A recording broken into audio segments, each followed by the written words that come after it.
Well, hello, baritone players. Good to see you again. Mr. Malone here. Today, we're going to just kind of go through a few more review of things that you guys have been doing in class. And hopefully, you're starting to get a little bit more comfortable with what we've been doing. And I know you're probably still frustrated at points. You're like, oh my gosh, this is so hard. That is totally normal. But if you think back to where you were a couple weeks ago, when we started this process, my guess is, compared to where you started and where you are now, you've made a lot of progress. So you just need to think through that. Don't let yourself get frustrated, because this is fun and exciting, but it's just like anything else. It takes practice, it takes work for you to be able to really get comfortable with it. Okay, so just hang in there. I'm sure you're doing a great job. All right, we're going to start, as we always start when we practice, with some mouthpiece buzzing. Okay, so I'm going to check, make sure I've got good posture. Sitting up on the edge of my seat here, feet are flat on the floor. Shoulders are relaxed and down, okay? Just my mouthpiece, finger and a thumb. If you want to do the British way, you can put the pinky out, okay? And we're going to do some buzzing. Again, we'll do I buzz and then you buzz after me, kind of like we did in the last video.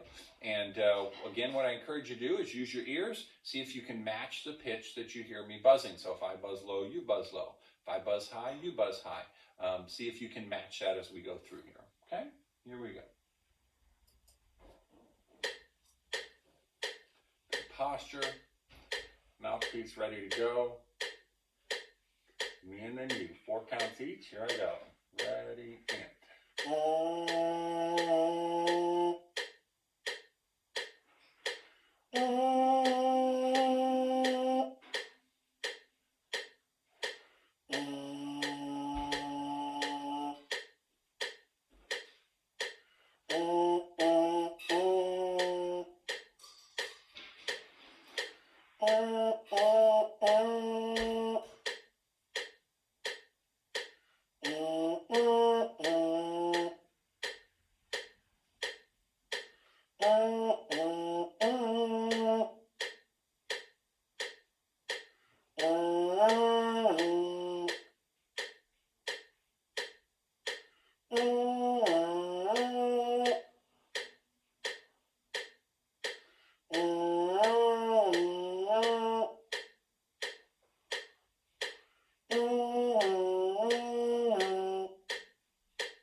Awesome.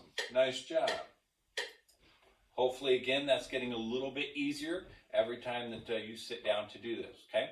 One other fun mouthpiece thing that you can do now that you're starting to get a little bit more control over your embouchure, something fun you can work on is you can take a real simple song and see if you can buzz a song on your mouthpiece, okay? This takes really good embouchure control to be able to do this. So, for example, I'm going to play a song, and I want you to just see if you can figure out what song it is. Obviously, I don't have any vowels that I'm pressing down or anything, so this is all my embouchure, my air, changing the pitch. Okay? See if you can figure out what song this is.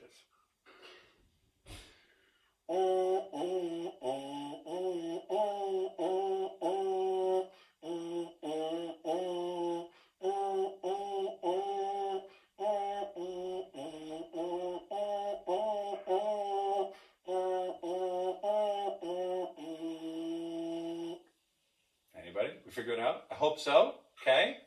And yes, it was Mary Had a Little Lamb. Okay? So, you can do that with several songs. Think of some different songs that you like that are kind of simple, easy songs. See if you can buzz them just on your mouthpiece. And here's the test. Once you think you've got one pretty good, go to mom or dad or your brother or your sister and say, hey, can you tell me what song this is? I know it's going to sound like a dying duck, but hopefully you can still recognize the song, and play it and see if they can go, yeah, I think that's Mary Had a Little Lamb, or I think that's Hot Cross Buns. Because if you can do that just on the mouthpiece, again, putting it in the instrument is going to make it much, much easier. Okay, so that would be a fun little assignment for you to start working on this week. Pick a song, be able to buzz it, go try it for one of your parents or siblings and see if they can recognize it. Okay? Let's see. Today we're going to work through just reviewing lesson 2 a little bit. And again, I know that you guys have already done this in class. So if you take a look at the top where it has goals for the week, notice the first thing, continue your buzzing exercises and work for a steady airstream. Okay? So when we're talking about a steady airstream, that means we don't want our buzz to sound like this.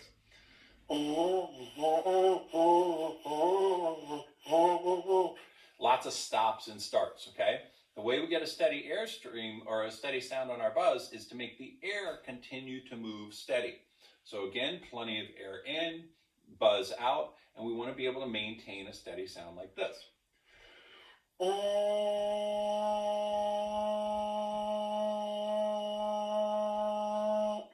Okay, that's what we're going for. Now, there are certainly times where we want to change the sound. We might want to do a siren or something like that, and that's totally fine, but you want it to be because you control it, not because you're running out of air. For example, we don't want to sound like this. Okay, where it sounded kind of like a bungee. I started high and went low, but it was just because I was running out of steam. It wasn't because I was controlling it. It didn't sound good. Okay, so as you're practicing, always keeping a steady airstream. Okay, good way to practice is use your metronome. Maybe say, today I'm going to see if I can get 4 counts of a steady airstream. Then maybe tomorrow we're going to work towards 8, and then maybe work towards 12, and test yourself a little bit and kind of see how far you can get maintaining a good steady sound with no waves, no fluctuations. Okay, so keep working towards that. Practice your low B flat and your F. Okay, so if you remember with our instrument, I'm going to put the mouthpiece in the lead pipe, give it just a little twist, we're good to go. Right hand, make my little hamburger hand up on top, keeping my fingers nice and curled around, not laying down flat. Okay, stand up nice and tall. And then my left hand's going to come around and I'm going to bring the instrument to me. Okay, and we're going to try our low B flat together. Again, that's that low open note with no fingers. So we're thinking slower air, relaxed embouchure, sounds like this.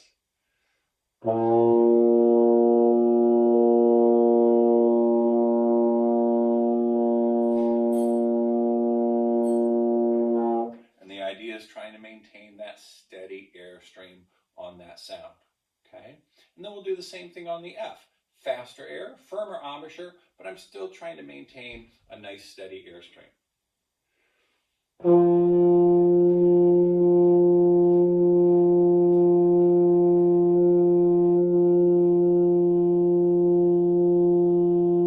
Okay, so hopefully we did that. There weren't a lot of waves or breaks in the sound. It felt pretty steady. Okay, so there's my B flat and my F to continue to work on. Then we're going to practice all your songs. We're going to go through that. We've got our 5-note scale that we're going to be working on. And then, as always, making sure that we need to always use good posture for the 2 reasons we talked about, right? One, and most importantly, just to make sure physically we have all the air that we need, okay? We don't want to kink up that hose, right? And then second of all, to give our audience or anybody that's listening the appearance that, yeah, we're excited about this and we're good at what we're about to do, okay? So hopefully you see there, under note review, it says, please fill in the vowels that you press for each note. So if you're confused on that, you can always go back and look at lesson 1A. It's got those in there. But hopefully by this point, you're starting to get a little bit more comfortable with those, okay? So that's good. Notice they didn't put them in order for you, right? So that's okay.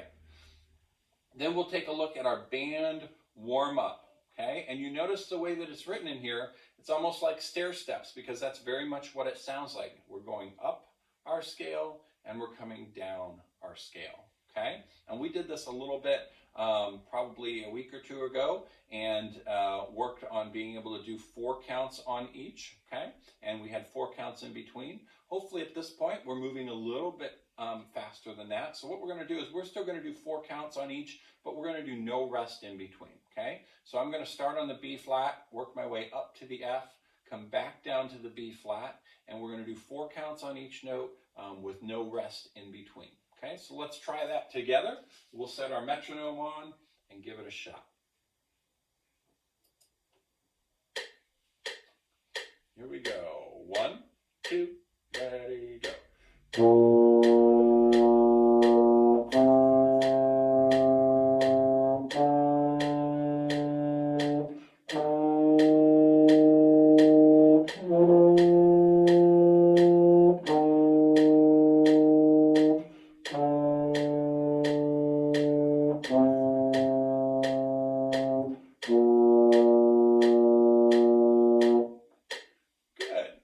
Sorry, I had a sticky valve there on my E flat for a minute, so we had that little hiccup in there.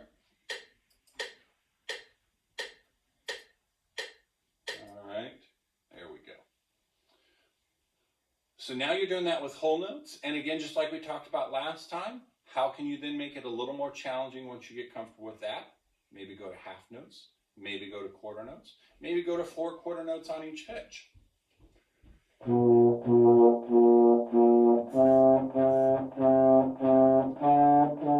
And so on and so forth.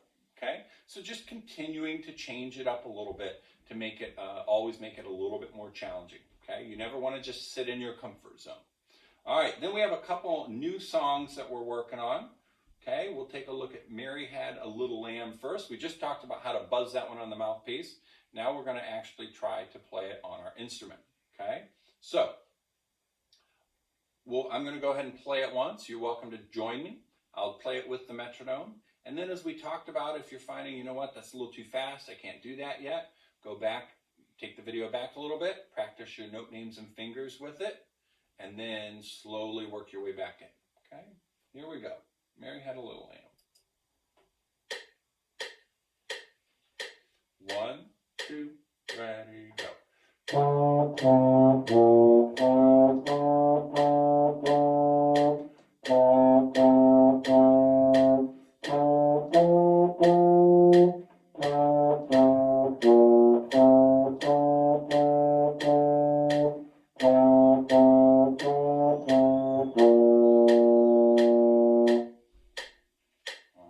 How'd you do? Hopefully well, and like I say, if not, no worries. Notice, and I'm sure that Mrs. Brokey probably already mentioned this in class, but there is a missing D at the end of the first and third line. So if you're following along on the music, you need to write in an extra D on the first and third line, okay? My metronome right now, just so you know, is set at 86. That's what we've been practicing at. But again, if you're finding this is a little too fast for you, you can set that metronome wherever you want. Maybe take it down to 60, wherever you need to set it so that you can be successful, okay? So let's Mary Had a Little Lamb, and then finally, Jingle Bells, because, you know, Christmas is right around the corner. I don't know. No, we got a little ways to Christmas, but that's okay. You're gonna, by the time Christmas rolls around, you're gonna be so good at this. You're gonna get together with Grandma and Grandpa, and they're gonna be like, "Oh my gosh, you're so adorable!" They're gonna do the cheek pinch thing that everybody loves so much, right? And then you'll play Jingle Bells, and you'll just make their day. So we got lots of time to work on this. So here's a few things about Jingle Bells that I'll point out. You've got 2 lines. I want you to kind of look at the first line, look at the second line, and draw some comparisons, because it looks like a really long song, right? And you're probably starting to notice, or remembering from class, that the first line and second line are virtually the same until you get to the very end. And I'll give you a hint, a lot of songs are that way. A lot of songs are very repetitive, where you get one section down and then that section comes up again, which is great because it's less that we have to practice to be able to be successful on that song, okay? So as you look at Jingle Bells, you kind of work your way towards the end of the first line, and then when we get to the end of the first line, you have that D, C, C, D, C, F, versus the bottom line where you have that F, F, E flat, C, B flat, okay? Other than that, the whole rest of the song is the same, all right? So I'm going to go ahead and play it once. We'll play it with the metronome. Again, you're welcome to join. And then once I've played through it once, there's a couple spots that we'll kind of break down and look at together, okay? Here we go. Jingle Bells. Christmas in August or September or whatever it happens to be. Okay, here we go. 1, 2, ready, go.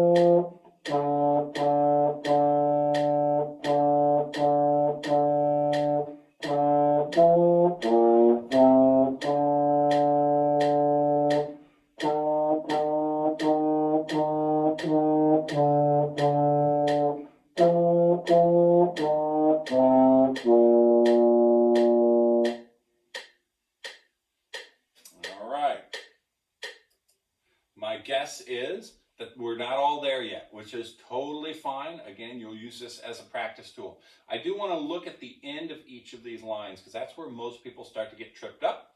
So take a look at the end of line 1 where it goes D, C, C, D, C, F.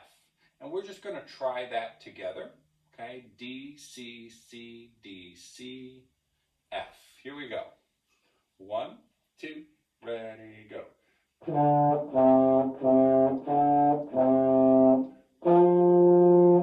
Okay, so that's a good spot to work on. When we practice, we work in little chunks. Work on that chunk a little bit, get that confident, then go back and put it in context of the whole song. And then the other tricky part is the last part of the second line, F, F, E flat, and then you notice it skips the D. That messes everybody up. Very, very sneaky. F, F, E flat, skip to C, and then we have our B flat. So it kind of looks like our scale coming down, except it skips that D. So it's going to sound like this. 2, ready, go.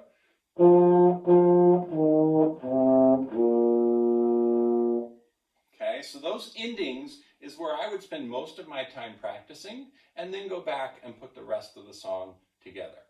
Okay, so hopefully that gives you a good idea of what you're working on. As I've said before, continue to put in that good practice a little bit every day, and I know that we're going to be doing outstanding things. I can't wait till the day we get to all be in a room together every day. But until that gets to happen, hopefully these videos have helped you out a little bit. I do have to mention, by the way, because you've probably watched these videos over the course of 2 or 3 weeks or whatever, and you've noticed I wore the same clothes every time. I should mention, I'm recording these all on the same day, so don't start some rumors that Mr. Malone never changes his clothes, all right? I've worn these, I've really only been in here for an hour, even though we're spreading out the videos a little bit. So I just want to put that out there so that rumors don't start that I never bathe or change my clothes. Okay, all right. Thank you very much. Good to see you guys.